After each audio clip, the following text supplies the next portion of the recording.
وہ دروازے کے پیچھے بھی اپنی ماں کو مار کھاتا دیکھ رہی تھی، لیکن اس کی ماں کی چلتی زبان اب بھی نہ رکی۔ جب گھر آؤ پہلا سوال کدھر سے آئے ہو، اتنی دیر کہاں لگا دی؟ وہ غصے سے بولے۔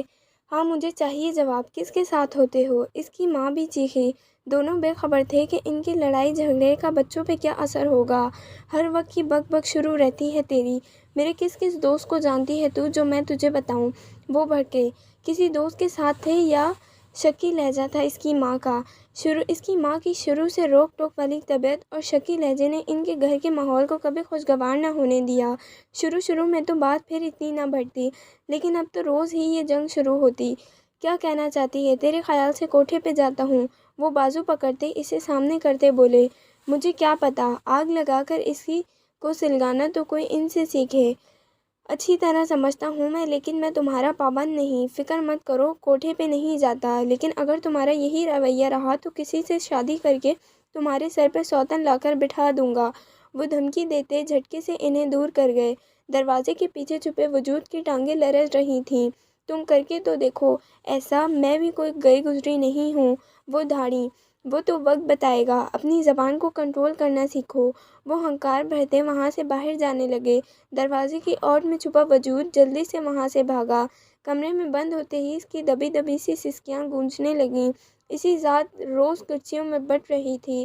یہ لڑائی جھگڑے اس کی ذات پہ اثر کرنے والے تھے، یہ تو آنے والا وقت ہی بتا سکتا تھا۔ خولہ سائیکل چلاتی ادھر ادھر نظر دوڑا رہی تھی۔ اسے دور دور تک کہیں اسماء اور انوشا کی سائیکلز نظر نہیں آئی۔ لگتا ہے ٹیسٹ ملنے کے ڈر سے دونوں نے چھٹی کر لی۔ مایوسی سے وہ اکیلی ہی بے عزت ہونے کے لیے اکیڈمی آئی تھی۔ بے دلی سے سائیکل اسٹینڈ پہ لگاتے وہ سیڑھیاں چڑھ کر کلاس میں پہنچی۔ اسے زیادہ انتظار نہ کرنا پڑا، جلد ہی مس ہمنا ٹیسٹ لیے حاضر ہو گئی تھی۔ کیسا ٹیسٹ ہوا تھا؟ خولہ کے ساتھ ڈری سیمی ٹاپر لڑکی نے پوچھا۔ بہت ہی کوئی اعلیٰ قسم کا، وہ چڑھانے کے لیے شرارت سے بولی۔ سچی؟ لیکن میرا تو بہت برا ہوا۔ اس کی بات پہ خولہ نے دل میں کہا، جھوٹی نہ ہو، تم میں سے کسی کے ٹیسٹ تو بہت اچھے تھے، لیکن کچھ بھی ابھی بھی پڑھائی میں سیریس نہیں ہو رہے۔ مس ہمنا کی بات پہ خولہ کے ساتھ بیٹھی ٹاپر لڑکی کو سانس آیا۔ پہلے میں ان اسٹوڈنٹ کو ٹیسٹ دوں گی جن کے نمبر کم ہیں۔ وہ چلتی ہوئی خولہ کے عین مقابل آ کر رکی۔ جی تو مس خولہ، مسکراہٹ دباتے ہوئے انہوں نے اسے کھڑے ہونے کا اشارہ کیا۔ کیا آپ بتانا پسند کریں گی کہ آپ مستقبل میں کیا کریں گی؟ کیا مزدوری کرنے کا ارادہ ہے یا پھل سبزی کا بزنس کرنے والی ہو؟ سنجیدگی سے اسے گھورتے ہوئے سر سے پاؤں تک دیکھا۔ خولہ تھوک نگلتی کھڑی ہوئی۔ پانڈے کلی کرا لو، چھریاں چاقو تیز کرا لو، لویا للن ویج، چھان وارا بیج، آوازیں لگاتی وہ اپنی ٹیچر کی امیدوں پہ اترنے کی پوری کوشش میں تھی۔ انڈے گرم، کچھ اور ٹیلنٹ دکھایا۔ چوری کرنا جرم ہے پیارے، محنت کر کے کھانا، روکھی سوکھی کھا کر بھیا لمبی تان کے سونا۔ مس ہمنا نے بہت مشکل سے اپنا کہکہ کا گلا گھونٹا، لیکن پوری کلاس کے کہکے عروج پہ تھے۔ مس خولہ، آپ واقعی بہت ٹیلنٹڈ ہیں، مگر آپ کے ٹیسٹ میں پورے نمبر آئے ہیں۔ یہ سب چھوڑ کر پڑھائی پہ توجہ دیں۔ مس ہمنا اسے کب سے بے وقوف بنا رہی تھیں۔ اس کا منہ کھل گیا۔ اس نے منہ بنا کر ٹیسٹ لیا۔ اسے خود یقین نہ آیا، پورے نمبر کیسے آئے؟ تبھی تو اس نے پہلے سوچ لیا تھا اب وہ ریڑھی لگا لے گی۔ شیرنی کوٹ کی جیبوں میں ہاتھ ڈالے رفتہ رفتہ چل رہی تھی۔ اس کی بائیں جانب ہوا کی وجہ سے پانی کی لہریں شور مچا رہی تھیں اور دائیں جانب مختلف پکوان کی خوشبو پھیلی ہوئی تھی۔ یہ وینس کا آبی مقام تھا جہاں لوگ سکون کے لیے آتے تھے۔ ڈورس ڈورو میں واقع زیٹری بہت خوبصورت اور وسیع آبی جگہ ہے۔ کیا ہوا؟ زری کا اترا چہرہ دیکھ وہ رکی۔ تینوں نشانے ضائع گئے۔ اس کی بات پہ شیرنی نے مسکراہٹ روکی۔ اس کا کندھا تھپ تھپایا۔ میں تمہیں اپنے پیسوں سے وہ ٹیڈی بیئر لے دوں گی۔ وہ سر جھٹکتی پھر چونکی۔ کیا سچی؟ گلے سے چیخ برآمد ہوئی۔ آہستہ، اس نے کان میں انگلی ڈالی۔ یورو خرچ کرو گی تم؟ دانت نکالتے ہوئے اس کے گلے میں باہیں ڈال دی۔ میڈیکل یونیورسٹی سے بلاوا آ گیا ہے، ای میل چیک کی ہے میں نے، اگلے ہفتے سے کلاسز شروع ہیں۔ اس نے وجہ بتائی۔ وینس کو الوداع کہتے وقت اگر وہ چند یورو خرچ کر بھی دیتی تو کیا مذائقہ تھا۔ پاکستانی کھانوں کی خوشبو بھوک بڑھا رہی تھی۔ چلو کھانا کھاتے ہیں، پھر ہمیں اور جگہ گھومنے بھی جانا ہے۔ زری کا رونے والا منہ بنتا دیکھ وہ اسے کھینچ کر پاکستانی ریسٹورنٹ میں لے گئی جہاں ہر چیز حلال تھی۔ یہ ریسٹورنٹ ایک پاکستانی کپل چلا رہا تھا۔ اتنے دنوں بعد کچھ پاکستانی کھانا ملے گا۔ زری ہونٹوں پہ زبان پھیرتی للچائی نظروں سے مینیو کارڈ دیکھ رہی تھی۔ بھولو مت 2 ماہ پہلے ہی میں نے دم پخت اپنے ہاتھوں سے بنا کر کھلایا تھا۔ شیرنی نے اسے کچھ یاد دلانا چاہا، لیکن وہ کیا کہتے ہیں، رات گئی تو بات گئی، یہی حساب زری کا تھا۔ کوسا ورسٹی مینگیاری، آپ کیا کھانا پسند کریں گی؟ دیوپتیاتی بریانی کی 2 پلیٹیں۔ آرڈر دینے کے بعد وہ ارد گرد نظر دوڑاتی باتوں میں مشغول ہو گئی۔ وہ آہستہ آہستہ چلتے کنارے پہ آئے ملا، چبو چلا تھا، ان کے قریب آ رکا۔ چڑیوں کی چہچہاہٹ، لہروں کا شور، ٹھنڈی ہوا، پرسکون لوگ، یہ سب کتنا مکمل تھا۔ اپنی منزل آنے پہ وہ یورو تھماتی اتری۔ آج وہ وینس کا چپا چپا گھوم لینا چاہتی تھیں۔ ریالٹو برج کی تعمیر اٹلی کے مشہور تاریخی شہر وینس میں گرینڈ کنال پر کی گئی تھی، جو کہ شہر کا پرکشش مقام ہے۔ ریالٹو برج سان پولو اور سین مارکو کے علاقوں کو آپس میں ملاتا ہے۔ سنگل پتھر کے آرک پر مشتمل ہے۔ برج کی خوبصورتی واقعی قابل دید تھی۔ زری منہ کھولے جھوم جھوم کو پورے برج کا جائزہ لے رہی تھی، جہاں کافی کپل رومانوی انداز میں اپنی محبت کا اظہار کر رہے تھے۔ یہاں کے قدرتی حسن اور انوکھے پن کی ایک دنیا گواہ ہے۔ میں چاہوں گی میں یہاں سنڈریلا فراک پہن کر کپل ڈانس کروں اور کوئی میرے لیے گانا گا کر محبت کا اظہار کرے۔ زری کے اندر کا ٹھڑکی پن کا کیڑا نکل کر سامنے آیا۔ تم بہت معصوم ہو۔ اس کی بے تکی باتوں پہ وہ فقط مسکرا ہی سکی تھی۔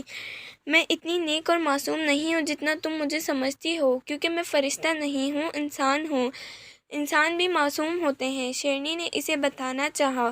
ہوتے ہوں گے، میں نے کبھی دیکھے نہیں ہیں۔ میں اپنے باپ کے لیے گالی تھی۔ اب میرے باپ کا نام میرے ساتھ جڑ کر کوئی پکارے تو مجھے اپنا آپ گالی لگتا ہے۔ تمہیں کیا لگتا ہے کہ میں نے انہیں معاف کر دیا؟ میں اتنی نیک نہیں کہ خدا کی رضا کے لیے انہیں معاف کر دوں۔ میں اپنی چاہ کی خواہش میں تھک گئی ہوں۔ وہ دونوں نامکمل تھیں، ان کی ذات کھوکھلی تھی۔ تم اللہ کی چاہ میں خوش ہو جاؤ، تمہاری تھکن دور ہو جائے گی۔ ہم انسان ہیں، ہم معافی کی خواہش کرتے ہیں، لیکن خود کو کسی کو معاف کر دینا مشکل لگتا ہے۔ کیا تم معاف کر دو گی اپنے مجرم کو جس کی وجہ سے تم یہاں ہو؟ تنزیہ ہنسی کے ساتھ پوچھا۔ ہاں، میں بہت خود غرض ہوں۔ میں نے اسے معاف کر دیا کیونکہ خدا کی بارگاہ میں مجھے معافی چاہیے۔ ہاں، وہ خود غرض تھی۔ میرے ساتھ جو ہوا تھا وہ میرے باپ کا مکافات عمل تھا۔ وہ زبان سے یہ بات کہہ نہ سکی، لیکن اس کا ضمیر چیخ چیخ کر اسے یہ بات ہر روز یاد دلاتا تھا۔ ہم بھی کیا سنجیدہ موضوع لے کر بیٹھ گئیں۔ زری نے اس کا دھیان بٹانا چاہا۔ ایک شخص گانا گاتا پیسے وصول کر رہا تھا۔ زری بھی اسے کھینچ کر وہاں لے گئی۔ زری نے جیب سے پیسے نکال کر اس کے کشکول میں ڈالے۔ شیرنی غائب دماغی سے وہاں کھڑی تھی۔ زوبیہ کو اکیلے چھوڑ کر وہ دروازے پہ تالے لگاتی رکشہ کروا کر اپنی بیٹی کے گھر پہنچی۔ بڑی عالی شان کوٹھی میں رہتے لوگوں کے دل اتنے ہی پتھر کے تھے۔ السلام علیکم، امی مجھے بتاتیں تو میں ڈرائیور کو بھیج دیتی آپ کو لینے کے لیے، ان کے سینے سے لگتی خوش اخلاقی سے بولی۔ وعلیکم السلام۔ انسان کو اپنی اوقات یاد رکھنی چاہیے۔ ان کے لب و لہجے پہ فاخرہ چونکی۔ امی، کیا آپ مجھ سے ناراض ہیں؟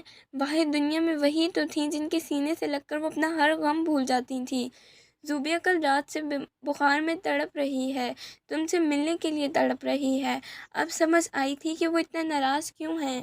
امی، آپ اسے ڈاکٹر کے پاس لے کر جاتی نا، میں آپ کو پیسے بھجوا دیتی ہوں۔ ان کی بات پہ مقابل مسکرائیں۔ تمہیں اپنے پیسوں پہ اتنا مان کیوں ہے؟ میں نے تمہاری تربیت ایسی تو نہیں کی تھی۔ فاخرہ نے ان کے سوال پہ نظریں چرائیں۔ آپ کو پتہ ہے مومنہ اور عبداللہ کے پیپرز ہو رہے ہیں، ورنہ میں لازمی آتی اس کا پتہ کرنے۔ وہ بات بنا گئی۔ کیا مومنہ یا عبداللہ بخار میں تپ رہے ہوتے تو تم ایسے ہی کرتی؟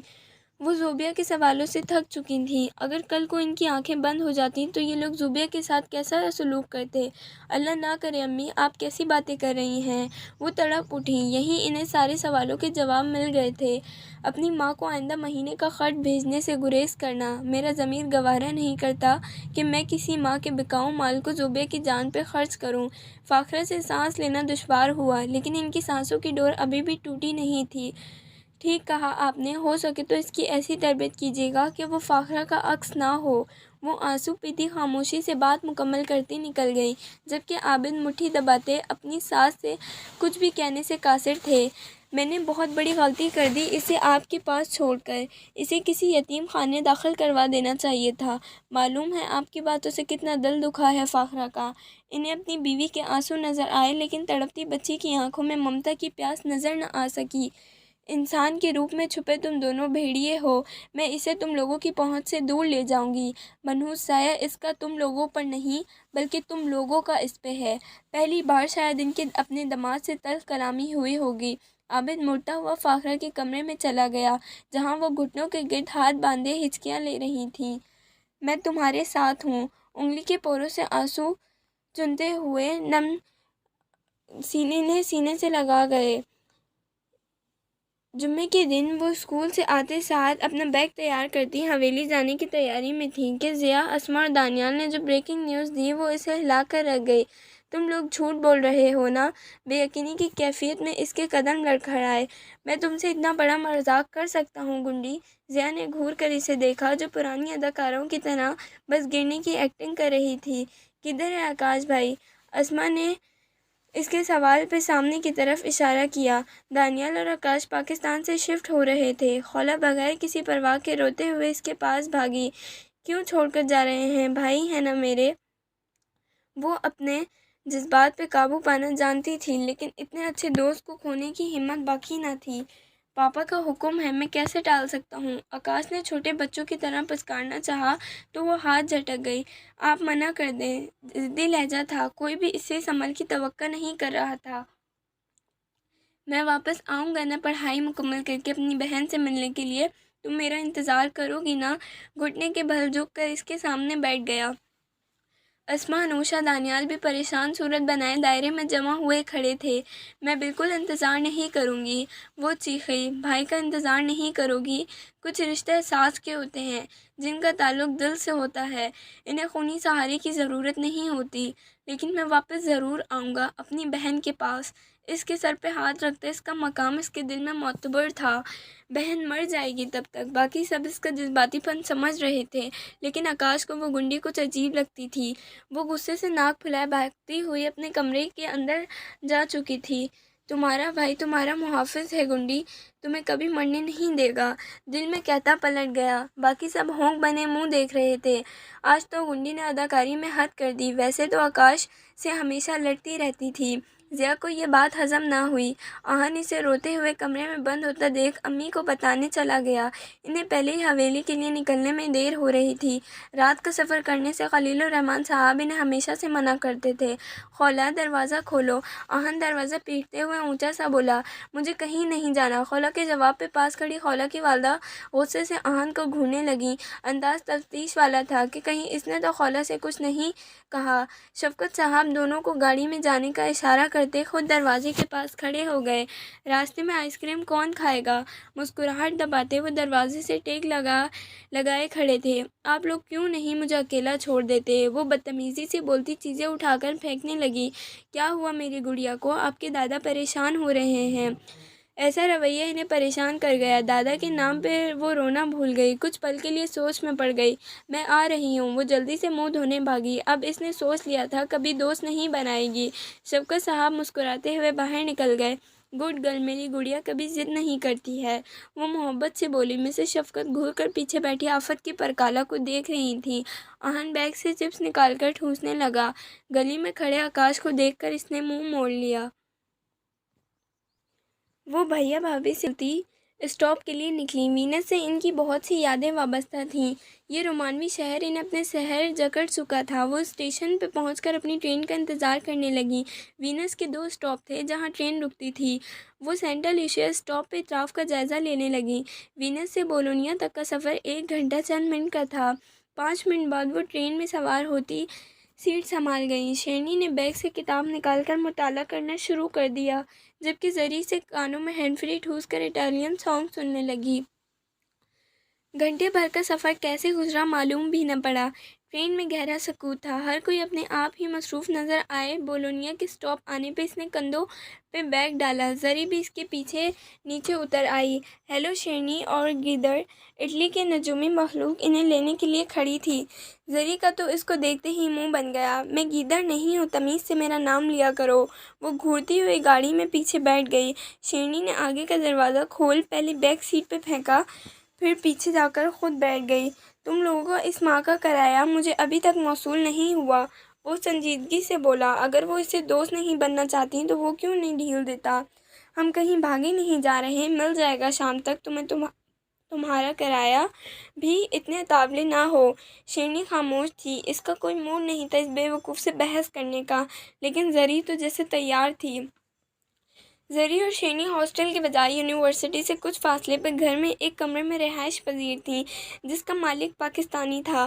پورے گھر میں کل 2 ہی کمرے تھے، ایک میں گھر کا مالک اور اس کا دوست رہتا تھا، جس سے زری اور شیرنی کی کبھی بات چیت نہیں ہوئی تھی۔ ان کا گھر آنا جانا بس دروازے سے ہوتا، وہ گھر کا اندرونی حصہ نہ تھا۔ دانی اس گھر کا مالک تھا، اس کی حرکتیں ایسی نہ تھیں کوئی اسے زیادہ دیر تک برداشت کر پاتا، لیکن یہ شیرنی اور زری ہی کا حوصلہ تھا۔ دوستی کرو گی مجھ سے؟ باسط اداس سے گڑیا کو دیکھتا اس کے پاس آ بیٹھا۔ آج نہ تو اس نے چھوٹی دادی کو تنگ کیا تھا، نہ ہی اس کی جھوٹی شکایت دادا سے لگائی تھی۔ مذاق نہیں کرو؟ چونک کر اسے دیکھتی ہنس پڑی۔ نہیں۔ کچھ پل کے لیے دونوں میں خاموشی چھائی۔ تم بھی آکاش بھائی کی طرح چھوڑ جاؤ گے؟ آکاش کی یاد پہ پھر اس کی آنکھیں نم ہوئیں۔ کون آکاش؟ وہ اس بے وقوف لڑکی سے کچھ بھی توقع کر سکتا تھا، میرا دوست اور بھائی بھی۔ انجانے میں وہ خود نہیں جانتی تھی کہ اسے اب بھی وہ دل سے بھائی اور دوست مانتی ہے۔ جیسے خونی رشتے توڑنا آسان نہیں ہوتا، ویسے ہی دلی رشتے بھی اتنے ہی مضبوط ہوتے ہیں۔ تمہارا بھائی صرف آہن ہے، باسط نے اسے بتانا چاہا۔ نہیں، سب میرے بھائی ہیں۔ وہ جانتی تھی وہ کیا سمجھنا چاہتا ہے۔ اتنی جلدی عقل آنا ممکن نہیں خالہ آرائی کو۔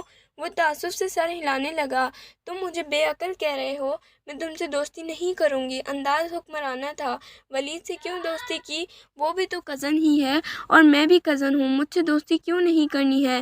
وجہ جاننا چاہیے، وہ میرا بھائی ہے۔ جواب باسط کی سوچ کے عین مطابق تھا۔ او، تمہارا مطلب میں تمہارا بھائی نہیں ہوں؟ گڈ گرل، مجھے لگا تھا مجھے تمہیں یہ بات سمجھانے میں وقت لگے گا، لیکن تم تو خود اتنی سمجھدار ہو۔ اس کے سر پہ ہاتھ رکھتا اس کے بال بکھیر گیا، جبکہ وہ اس کی بات کی گہرائی کے بارے میں سوچنے لگی۔